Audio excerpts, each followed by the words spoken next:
Mr. Speaker, let me make a few comments on this bill. First and foremost, it's obvious that we are still being too optimistic as a country. And we seem to be doing the same things year in, year out, and expecting different results.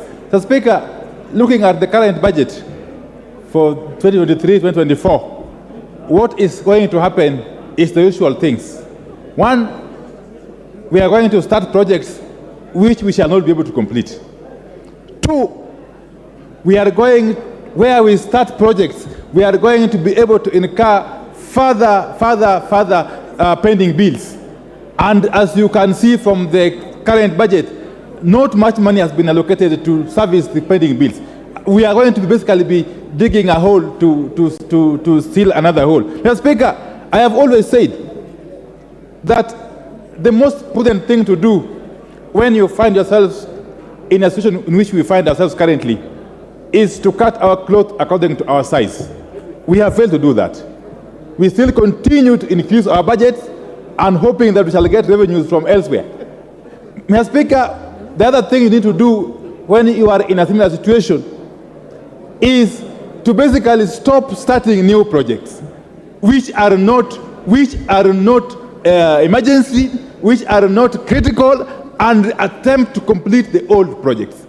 That we are not seeing in this budget, because unless you deal with the pending bills, how will you ever complete the old projects, Mr. Speaker? Mr. Speaker, but I am more concerned, as I conclude. I am more concerned, and I've got all tremendous respect and confidence in the chairman and the committee budget.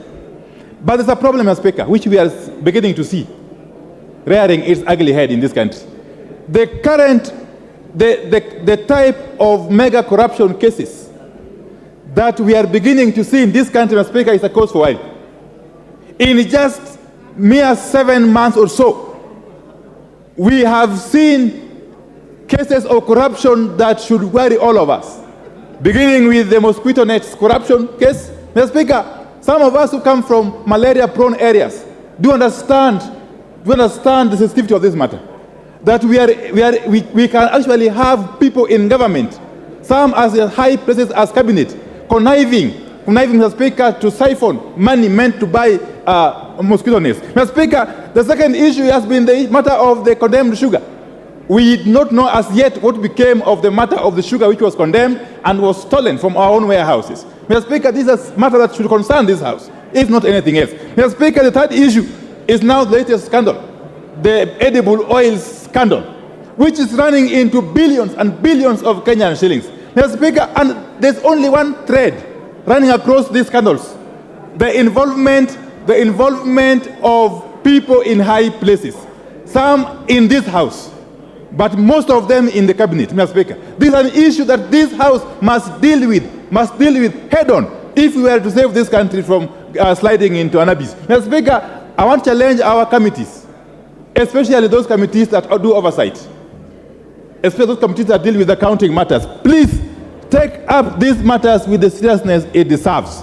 Because otherwise, if we don't do something urgently and drastically, this term of parliament may go down in history as a term that witnessed the highest number of mega scandals in this country, Mr. Speaker. And therefore, with those very few remarks, Mr. Speaker, I rest my case. Thank you.